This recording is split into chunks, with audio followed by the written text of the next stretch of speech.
отново сме с рубриката за учи правилното изпълнение на.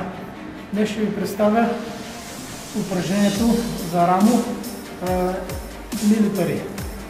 Раменна преса с щанга. Значи, хващаме щангата на широчината на раменете съвсем малко по-широко.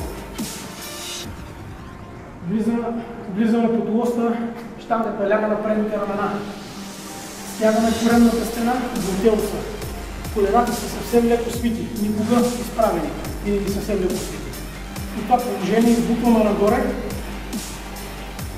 като не заключваме лактите в горна позиция, за да не се натварват самите лакти и трицепса. Ръцете трябва да са винаги леко свити.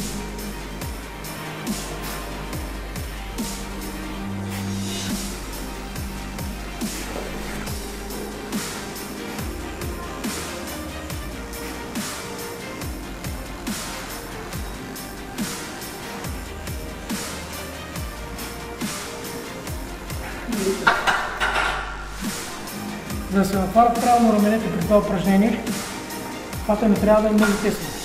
Прекалено тесният хват натварва взимат участие и трицепсите, което спомага за избутване на по-голяма тежест, но разпределя натварването върху мускулите. Нашата цел е да натварим рамената.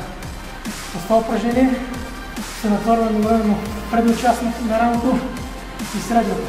Предната част участва и в момента на тръгване, докато мине главата. После като мине главата, щангата участва и средната част на рамото. Основно упражнение за рамо. Много добро. Вие бяхте с рубриката за учи правилното изпълнение на раменна преса, милитари прес, културистичен вариант. Очаквайте следващия епизод. Семен Павлов ще покаже изпълнение на раменна преса в силов вариант, силово изпълнение. Благодаря ви, че ни гледахте. Абонирайте се за профилите в YouTube, VBOX 7 и харесайте страницата ми във Facebook. Peace, people!